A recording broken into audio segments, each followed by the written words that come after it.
เอาอีกแล้วพี่น้องเลยนางลอยนี่เกิดอาการชักอีกเลยโอ้ยเนาะจะเป็นสาเฮ็ดในได้บาทนะสาวไล่แหลมไปก่อนนะ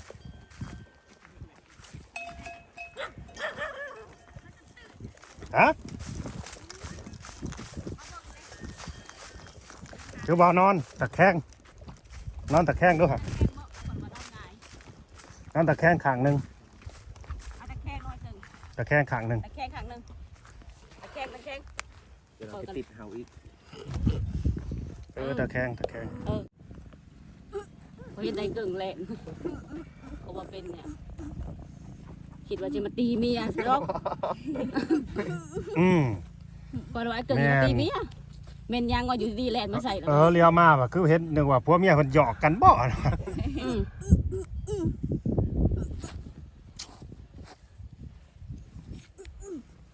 พูดเนาะมันคาคออยู่คือแบบอมจุลูบริการลิ้นบ่มันยึกลูก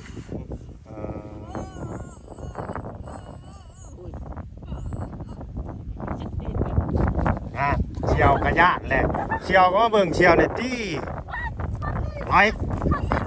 อยากจับบ่มาอย่างแล้ว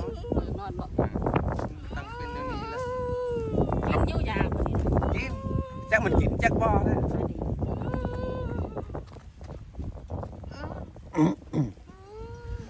คุณมีคุณเพ่งกับบ่ใส่ฮอดเสื้อ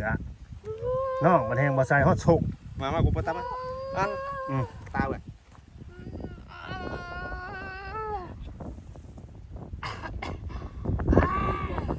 สาวแล้ว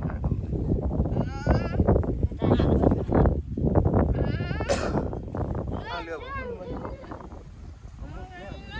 ไก่ตุ้ยมาเลยคุณได้หลักเลยนี่ถามแล้วจ้ะได้ทุกท่านเจอเซ็ตกาแฟมาสิเอากาแฟ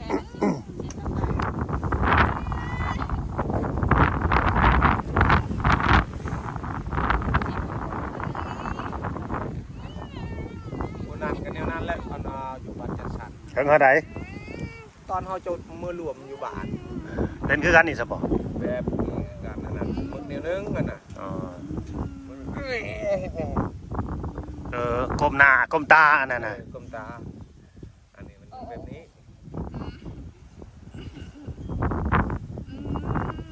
ขายแน่นี่มันเดือนนึงมันมึกเดือนนึงนี่ดีได้บ่ไปเหมืออีกป่าเนาะในฮอดเดือนแหละบ่ฮะส่งนี่เด้ส่งเดือนมันเดือนนึงบาทนี่ร้อยว่ามันกล้ามาเลยเฮ้ยอย่ามันยังให้มันได้ยินให้มันตื่นร้อยเอ้ยได้ยินบ่ยินบ่เล่าบ่พี่เลี้ยมาพี่พี่เลี้ยมาพี่ยังใจยังบุดบัดร้อยเอ้ยร้อยมันยังเห็นมันยังมันรับตาเลยแต่ก็ว่าบ่เป็นบ่ได้แฮงบ่ได้เนี่ยบ้างเฮาบีบดิต้องบีบเด้ผู้สาวมาเบิ่งในแม่นี่มาเบิ่งน้ำกันนี่เร็วมาจากแนวสีซอยอันนี้ก็ FC คอมเมนต์เข้ามาได้สิมีวิธีในระยะดีจังใดพี่น้องเลยกินยาแห้งนักกว่าเก่าบ่ได้แม่นว่ากินเลยเจ็บบ่สิดีขึ้นสิแบบเจ็บบ่แบบบ่เป็นแบบนี้เนาะเดี๋ยวนะเขาเมื่อนะเรานี่สบายดีนะบ้าเล่าจื้อบ่าวเล่าอยู่บ่จื้อแล้วมีคิ้วแน่เลยได้เริ่มมาแล้วเริ่มจำได้แล้วแสดงว่าสติบ่แห้งปานใดนี่คือเขาเห็นเป็นตอนในตูบนะบ่แห้งนั่นคือเห็นเนี่ยนั่งสักอยู่เฮิงเติบก็เพื่อก็จิแลนมาฮอดก็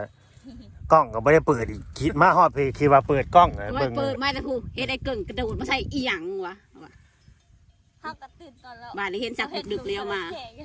แม่นแล้วค่อยวะ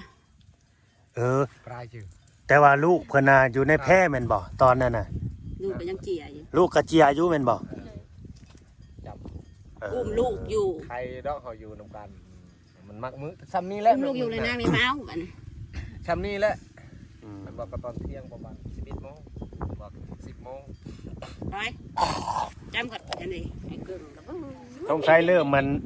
ผัวนี่ก็ญาติเมียอะไรได้เดี๋ยวนี้ยันจิตติดเฮาเพราะว่าคือได้ยินมาแบบนี้จ้ะ บอก บ่แม่นบ่ยันติด บ่ว่าติ น้ำลาย น้ำลายอันนี้ นายถือ เพราะว่าจะน้อยติดเอาอีก เดี๋ยว FC เพิ่นว่าอันอยู่ ติดได้นั่นถึงน้ำลายมันติดได้ ติดบ่ ถึงปากเขา เออ แม่น่ะเพิ่นก็ว่าเอายำเข้าให้ลูกนี่ยุก ต้องเข้าปากเขาดังบ่ แม่ ระวังเด้อ เทลนี่หันใคร ลูกยำเข้าให้ลูกได้สบายนี่ บุญเพ่งไปใส่เสื้อไปนางไป ท่านมึงอ่านกัน เอาส่งมาใส่ให้น้องน้ำบุญเพ่ง บ่เป็นหยัง เพ่งเอ้ยส่งใส่ให้น้องน้ำเด้อ เสียงจืดเสียงจืด แต่ปากกระตูก อ่า บ่าวลาวกำลังสิมาเบิ่งผัวเมียธุรกิจใหม่ผัวกับเมียว่ะธุรกิจมืด มาเพิ่นต้อนรับอย่างดีเลยเนาะ มาต้อนรับกันอย่างดีเลยบาด พอดังเลยมัน บ่ได้มาหลายมื้อ หนาวแล้วบ่มานี่ มึงบัดนี้มึงหนาวเด้อ สั่นจอกๆกะละบาดลูกได้อยู่นี่ เจ้าหูเมื่ออยู่องใดนี่เจ้าเป็นอย่างนางลอย มันมาบาดเดียวลูกกึ่ม วูบไปเลยบ่ เฮาบ่เตือนบ่มีหยังทำเป็น มันก็ไปน้ำเฮามาหาสอนประสิว เออ สอนประ วัง สิว เด้อจ้ะ ก็ให้กินยาโตคอยให้อันกินหันยาเป็นเพลงนะเราบ่กินเราว่าอุ้ยมันสิอันนั้นมันแห้งโพดเราว่าเราไปกินยาตัวนี้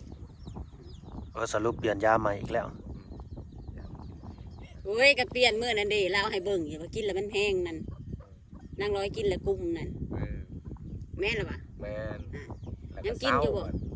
กับ่ได้กินเมื่อวานนี้กับ่ได้กินมื้อนี้กับ่ได้กินแต่มื้อนั้น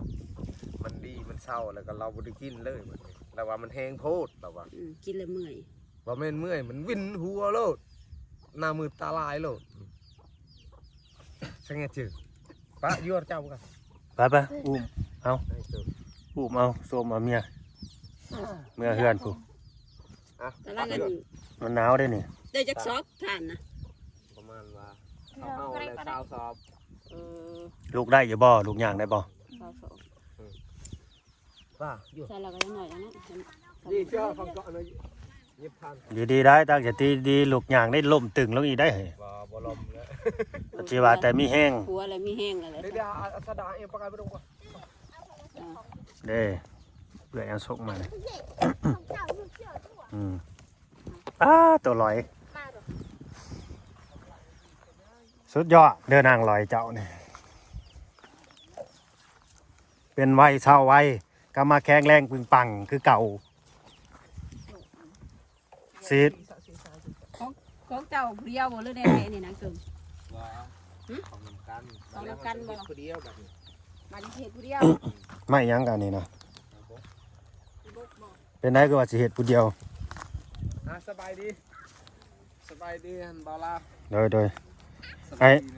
เจ้าของอันเผาถ่านนี่เอาไปดังน้ำอยู่บ่เจ้าของไงได้ใส่กันอยู่บ่ดังถ่านอยู่บ่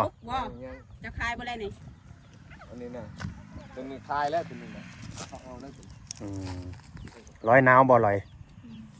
หนาวแห้งบ่ ใช่มันเลยจักซอกยังบ่ได้ขายนะจักซอก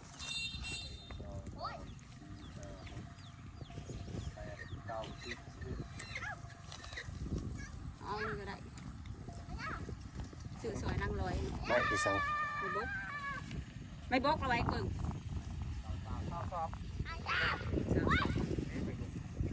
ไม่บกก็ โดย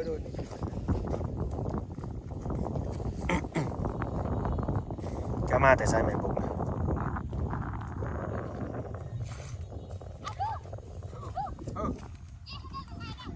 เขาเงียบตัวนี้ก่อนนั่งฟังเขาถึง3 ให้ซื้อ3 สอบ ว้าว2 โมง อ๋อแบ่งกันแล้วบ่ เป็นลูกของ สิไปใส่ลอย ไม่ใช่ ไปหาเสื้อใส่บ่ แล้วรอเนาะ ก็ได้มี รอกันเนาะไม่ได้ตังค์ค่ะไปหาเสื้อใส่ไป พูดเอามือฝุ่นมือเหือน เมื่อเฮือนพุ่นไปหาเสือมันหนาวหามันไปใส่อันน่ะพี่น้องเลย เกือบถึงปากเขาไม่ไงว่าถึงตัวนี้น้ำลายมัน บ่ มันถูกถึงตัวนี้ เกือบถึงปากปากเป็นติดเขาอีกวีนอีก เวรกรรมอีกแล้วเนาะแม่นบ่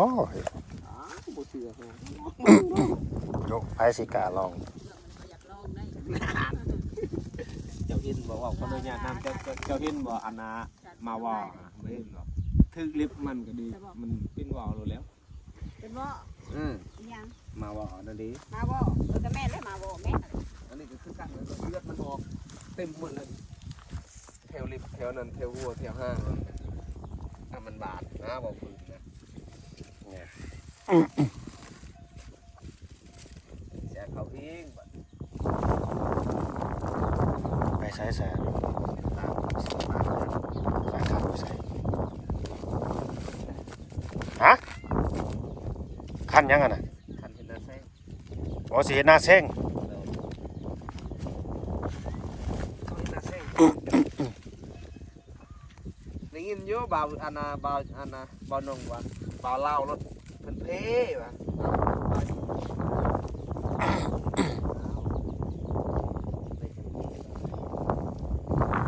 เพ่สอมสองมือละลายเขาได้ดอกโอ้ตายเลยแล้วขับปานไหนเก่งเฮ้ยขับปานน่ะเราโห เขาบ่อ่านต่ำได้หรอก ไปเบิด4-5 มื้อผู้กะคอยกัดว่ายก็สิมีกำลังใจมาเฮ็ดคลิปอยู่บ่คะเนี่ยนี่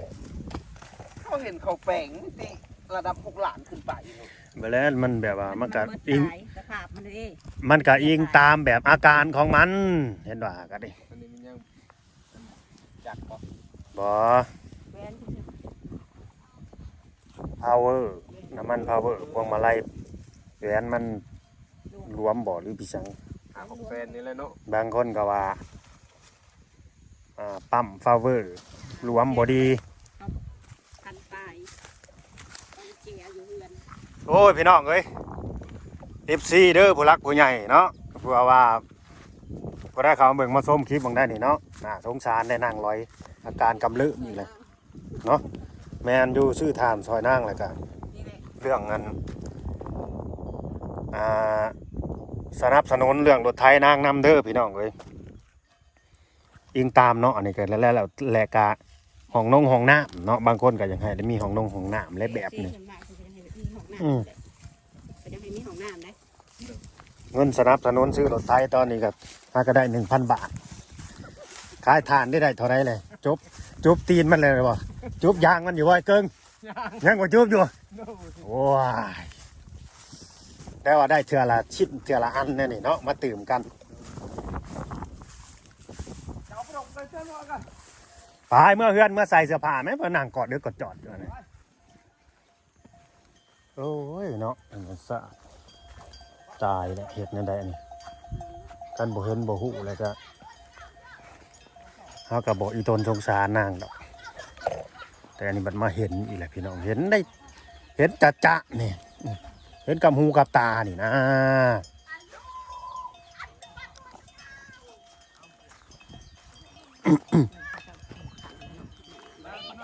ทานนะสิเอาสบอฮะ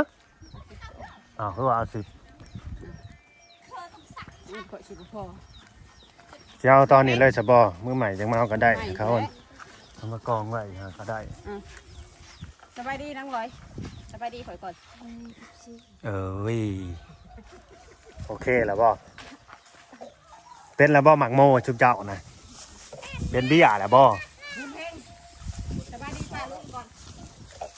นี่ร้อยนี่มันจังสิอุ่นนี่อยู่แบบนี่ร้อยนี่ เห็นบ่เห็นว่ามันอยู่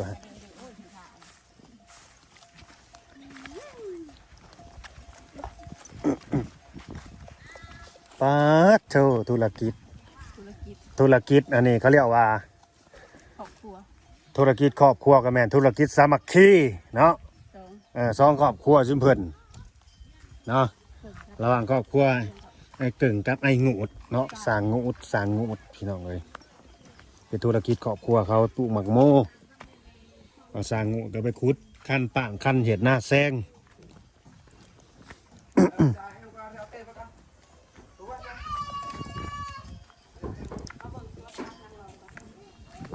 ไปเบิ่งก่อนพักมันนั่นเถามันแก่เข้าใจเลย โอ้ยมาบาดนี้ออกดอกแก่ เศร้าโคตรน้ำเลยบ่หรือว่าจังใด สิได้กินเลยนี่นะมันเป็นพักตรงนี้ พระห่มกับบ่ได้เก็บซ้ เก็บราคาเขาก็มาจะหายโศก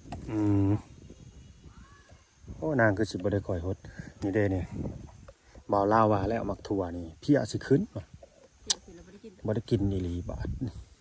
แต่ที่ได้กินก็คือบางอื่นงาม เบิ่งเข้าไปเบิ่งเพี้ยขึ้นเบิดเลย น้ำบ่ได้น้ำบ่ได้ บ่ได้กินได้เกิงเอาออกกันนี่ ก็ได้บ่ได้กิน ตัวเพี้ยขึ้นนั่นแหละมักถั่ว โอ้ยบุกถั่วบ่ได้แล้วบุกถั่วบ่ได้กินดอก เหี้ยแตงเด็ดมันแตงน่ะเป็นหมากเลยเป็นหมากแล้ว พักอันนี้ก็จนมันล่มเลย บ่ตัวนั้นมันหยาวโหดแล้ว มักแตงนี่ก็จอหมากเลยสิได้กินอยู่ตัวนี้ นี่แหละบ่าวนงกินนี่หั่นแล้วว่าคือบ่ได้เอากินแล้วว่า ย้อนพักปังมาบ่ โด เรา ย ได้เป็นสีเสียบก็ไม่ใช่นะ เจ็บบ่ กันอยู่กับผู้มักเลยเอาไปลวกกินกับแจ่ว เป็นยางนี้โอ้ยพระเจ้าอยู่มักพักกินได้เลยยัง นี่เด้มักถั่ว ขนาดนั้นพักบัวยังไม่ กิ ได้ นเราผักทะเลเกิดขึ้นแล้วได้บ่ตุตะกี้ปินนั่นน่ะบ่งกินหมด อันนี้บ่ โดยผักอันนี้น่ะ ผักลาบผักเสริมฝรั่งบ้านเฮาเอิ้น ผักเสริม บ้านเฮาเอิ้นผักเสริมฝรั่งอันนี้นะ รวม ก็ยังได้ผักเสริมหอมๆนะตัวอันน่ะอันนึง เสริมรวม โอ้ย เสริมฝรั่งมันใบเป็นนั่นมน ดมมันภาษาไทยเรียกสาระแหน่ บริมีได้อีไทยอันนี้นะ ได้กินก้อยกุ้งก้อยปลาซิวเลยเห็ดได้กินตัวนี้ แล้ว ถืออยากได้บาทนี่อยากกินก้อยกุ้งก้อยปลาซิวเด้อ ที่นี่ก็เป็น5ช้อนน้ำ หอมไม่ดีพักอัน ร้ายอยู่บอก บ่นะ แกนหยังสบายดีปลาลุงก่อนที่นี่ยังบ่ได้สบายดีปลาลุงนี่เอ้าบุญเฮงมาหน่อยแม่เพ่งเอ้ย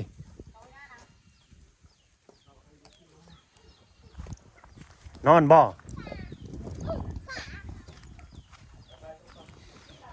เข้าไปนอนบ่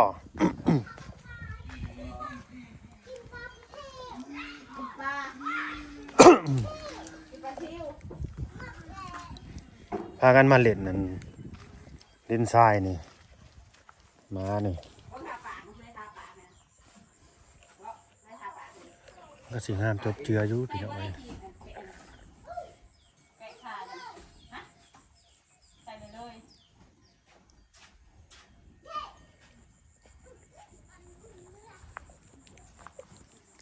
พากันไปหากินอะไรพี่ช่างก็ กินเบอร์ละมั้ง อะไรแต่เด้บ่าวเหล่าคือบ่มาบ่ว่ายังขมักอีหยะบ่เคยบ่น้องเอามาขมักอีหยะบ่ นาวบอกเข้าไปนอนอยู่หรือลูกกินนม กินนมลูกกินนม ยังบ่ได้อันหนึ่งข้าวแรงกันซะบ่ทานก็น่าเฮ็ดเขาทานซื่อๆครับว่ามาดังเนาะมีแต่ขายเอาเงิน ไปขาย เตาถ่านก็มีนี่มาดังกัน มีอยู่แต่ว่าเขาเอาไปขาย เฮ้ยเตาตัวนี้มันใส่ถ่านเลยที ได้ได้ทั้งฐานได้ทั้งเงินชื้นได้ทั้งสองอย่าง ท้องกับห้องแล้วบ้านนี่กินข้าวนี่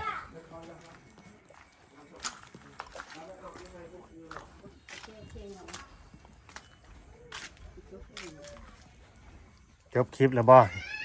สิเมื่อแล้วบ่มันค่ำแล้วบ่นะพี่น้องเอ้ยก็ตามนั่นแหละเนาะขอบคุณ FC เด้อที่เขาเอามาชมมาก็เปิดคลิปตั้งแต่ที่แรกพุ่นละบัดบ่เห็นซ้ำตอนนั่งกันกำเริบนะมันยืนเว้าเซยอยู่มันมาเบิ่งกล้องเพอบ่ได้เปิดก็ดีคือกันนะพี่น้องเนาะถ้าเบิ่งก่อนว่า มื้อนี้มีหยังมาฝากมาต้อนเขาเนาะก็ขอบคุณเด้อ FC บัดทุกคนพี่น้องเอ้ยเนาะฝากเป็นกำลังใจให้นางร้อยและก็ครอบครัวเนี่ยเด้อเนาะบ่มีไผอยากให้มันเกิดบ่มีไผอยากให้มันเป็นดอกพี่น้องเอ้ยเนาะคนเฮามันเลือกเกิดบ่ได้เนาะเกิดมามันก็อยากแข็งแรงสมบูรณ์แบบทุกอย่างและบ่อยากมีโรคภัยไข้เจ็บนะเนาะแต่มันเป็นเรื่องของธรรมชาติอันนี้ก็ดีเนาะตามนั่นแหละว่าสิได้ซื้อทานซอยเพิ่นมื้อนี้เนาะจักสิได้จักชอบโอเคพี่น้องเอ้ยเนาะเอาไว้พบกันใหม่ EP ต่อไปเนาะก่อนสิเมื่อก็ไว้พอกันอีก EP ต่อไปกินนมบ่นี่ตุ่มแล้วแหละพานะตุ่มเอาแม่กันนี่ สรุปแล้วเจ้าบ่ได้ถ่ายส่งมาต้นสัตว์ บ่เห็น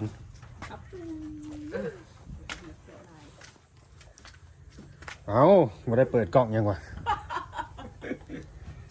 ว่าเปิดกล้องมาแล้วเบิ่งว่าบ่ได้เปิด นั่งกันลูกนั่ง